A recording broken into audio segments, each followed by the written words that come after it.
Hello नमस्कार, मी Suvarna home किचनमध्ये परत एकदा तुमचं अगदी मनापासून स्वागत. सगळ्या सबस्क्रायबरचे धन्यवाद, सगळ्या व्ह्यूअर्सचे मनापासून आभार. बघा, आज आपण खूप छान अशी रेसिपी बघणार आहोत, ती म्हणजे उपवासाचा ढोकळा. तो पण अगदी मऊ लुसलुशीत, अगदी जाळीदार असा. जाळी तर बघा किती सुंदर पडलेली आहे, अगदी मऊसूत असा ढोकळा. तो पण अगदी झटकीपट आणि घरातल्याच साहित्यात. खूप छान असा हा ढोकळा तयार होतो. बघा किती छान आपला ढोकळा तयार झालेला आहे. तीच साबुदाण्याची खिचडी किंवा तीच बगर आमटी खाऊन कंटाळा आला तर हा असा घरातल्या साहित्यात मस्त असा बनणारा ढोकळा नक्की करा. चला तर मग बघूया आपण असा हा साधा सिंपल झटकीपट बनणारा ढोकळा कसा बनवायचा ते. इतका मस्त मऊसूत असा ढोकळा बनवण्यासाठी मी इथे घेतलेला आहे 1 वाटी भगर घेतलेली आहे. याला कोणी सामा चावल पण म्हणतात. आणि थोडासा घेतलेला आहे साबुदाणा. आणि वजनी म्हणाल तर 200 ग्रॅम जर आपण भगर घेतलेली असेल तर साधारणतः 25 ग्रॅम आपल्याला साबुदाणा घ्यायचा आहे. हा कच्चाच आहे, भाजलेला नाहीये. आणि आता आपल्याला याची मिक्सरवरती अगदी बारीक अशी पावडर करून घ्यायची आहे. आता तुमच्याकडे जर खूप जास्ती प्रमाणात लागत असेल ना तर तुम्ही हे असं गिरणीवरनं दळून आणलं तरीही चालेल. म्हणजे तुम्हाला महिनाभर श्रावण महिन्यात केव्हाही पटकन असा छान असा ढोकळा धिरडे करता येतील. छान बारीक झालेली आहे पावडर. आता आपल्याला काय करायचं आहे, ज्या वाटीने आपण भगर घेतलेली होती ना त्याच वाटीने मी 1 वाटी दही घेतलेलं आहे. दही आंबट असेल तरी चालेल, शक्यतो आंबटच दही घ्या म्हणजे छान असा ढोकळा आपला फुलतो, छान अशी जाळी पडते. दही मिक्स केल्यानंतर थोडंसं मला कोरडं वाटतंय पीठ, म्हणून मग मी काय केलेलं आहे, परत अर्धी वाटी त्यात पाणी घालून घेतलेलं आहे. बघा, कारण हे भिजलं की अजून कोरडं होणार आहे.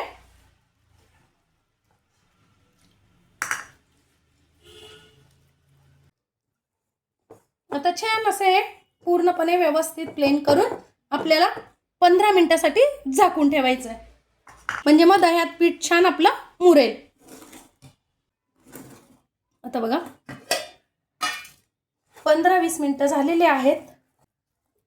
15 मिनिटात भगर छान अशी फुलली आहे. अशीच आपल्याला सॉफ्ट पण झालेली आहे, अशीच आपल्याला करून घ्यायची आहे. पण आता हे घट्ट वाटतंय. आता काय करायचं आपल्याला, परत एकदा हे मिक्सरमध्ये छान असं बारीक करून घ्यायचंय. आपण जर गिरणीतनं बारीक करून आणलेलं असतं ना तर छान बारीक असतं ते पीठ, पण आपण हे घरी कच्चंच बारीक केलेलं असतं, त्यामुळे आपल्याला असं डबल बारीक करावं लागतं. आता जे दही मी वापरलं होतं ना ते जास्ती आंबट नव्हतं, म्हणून मी इथे अर्ध लिंबू पिळून घेतेय. आपण दही आणि लिंबू दोन्ही वापरले म्हणून 2 ते 3 चमचे साखर टाकून घ्यायची आहे, म्हणजे ढोकळा खूप छान तयार होतो. चवीनुसार मीठ मी ते 1 चमचा घेतलेला आहे.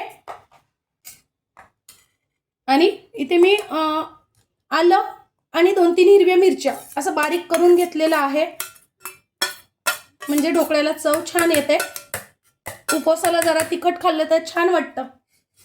आणि यात आता थोडंसं पाणी घालून घ्यायचं आहे, म्हणजे आपलं बॅटर छान सॉफ्ट असं तयार होईल. आणि मिक्सरला छान आता 1 ते 2 मिनिटं फिरवून घ्यायचं आहे. बघा पीठ एकदम सॉफ्ट झालेलं आहे. असंच पीठ आपल्याला हवं आहे, खूपच छान झालेलं आहे. बघा आता पीठ आपल्याला इतकंच पातळ हवं आहे, खूप पातळ पण नाही आणि खूप घट्ट पण नाही. ढोकळ्याचं बॅटर आपलं असतं ना साध्या, सेम तसंच. आता आपल्याला 1 इनोचं सॅशेट टाकून घ्यायचं आहे, पण त्याआधी आपल्याला काय करायचं, ज्या ताटात आपण ढोकळा लावणार आहोत ना त्याला शेंगदाण्याचं तेल लावून घ्यायचंय. बघा व्यवस्थित. मी एकीकडे लगेच पाणी पण गरम करायला ठेवलेलं आहे. तुम्ही कढईत करत असाल तर कढईत पाणी गरम करायला ठेवा. छान कढई प्रीहीट करून घ्या.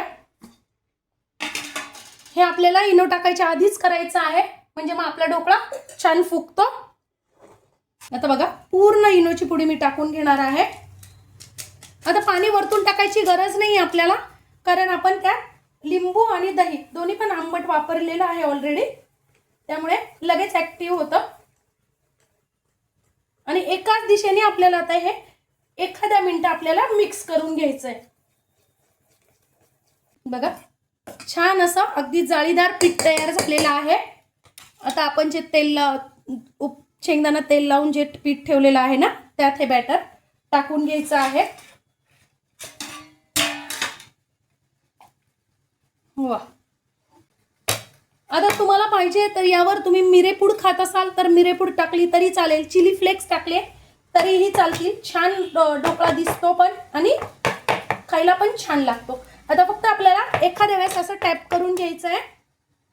पाणी लगेच गरम करून घेतलेलं आहे, छान उकळलेलं आहे पाणी. ठेवून घ्यायचे ताट आपल्याला टॅप करून.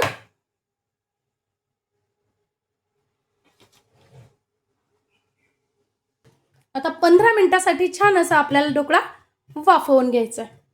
तर सुरुवातीला जे 10 मिनिटं आहेत त्यावर आपण मोठ्या गॅसवर आणि नंतरच्या 5 मिनिटं मीडियम गॅसवर, असं टोटल 15 मिनिटं ढोकळा आपल्याला छान वाफवून घ्यायचा आहे. बघा 15 मिनिटं झालेली आहे. वा,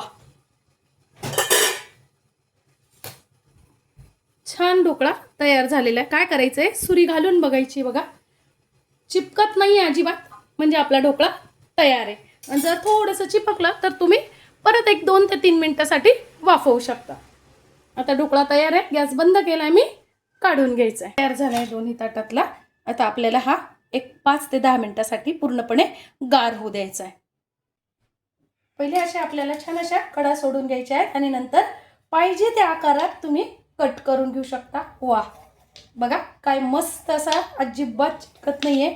खूप सुंदर असा आपला जाळीदार असा ढोकळा तयार झालेला आहे.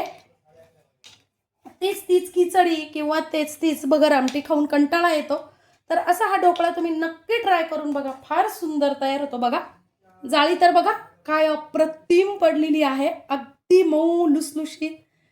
खूप सुंदर असा आपला ढोकळा तयार झालेला आहे. जाळी पण खूप छान पडलेली आहे. शिवाय बघा ताटाला अजिबातही चिटकलेला नाही. बघा आता यावर आपल्याला एक फोडणी करून घ्यायची आहे. इथे 2 ते 3 चमचे शेंगदाणा तेल घालून घेतलेलं आहे. त्यात आपल्याला 1 चमचा जिरे घालायचे. जिरे खात असाल तर टाका तुम्ही, नाही तर मग नुसतं तेल गरम करून आणि कोथिंबीर टाकून फोडणी दिली तरी छान लागते. बघा छान अशी आपली फोडणी तयार झालेली आहे. आता आपल्याला फोडणी ढोकळ्यावर टाकून घ्यायची. बघा वा, फार सुंदर असा आपला ढोकळा तयार झालेला आहे. टाकून घ्यायची आपल्याला त्यावर कोथिंबीर. त्याच्यासाठी मी आज बनवलेली आहे, त्याच्याबरोबर खाण्यासाठी मी बनवलेली आहे मस्त अशी हिरवी चटणी. बघा किती छान असा आपला ढोकळा तयार झालेला आहे. असं जर तुम्ही उपवासाला रोज छान छान अगदी सोप्या पद्धतीने घरातल्याच साहित्यात जर बनवलं तर कुणाला उपवास करायला आवडणार नाही. आजची ही मी साधी सोपी व्हिडिओ तुम्हाला कशी वाटली रेसिपी कमेंट्समध्ये नक्की सांगा. चॅनलवर नवीन असाल तर चॅनलला लाईक, सबस्क्राईब, शेअर नक्की करा. धन्यवाद.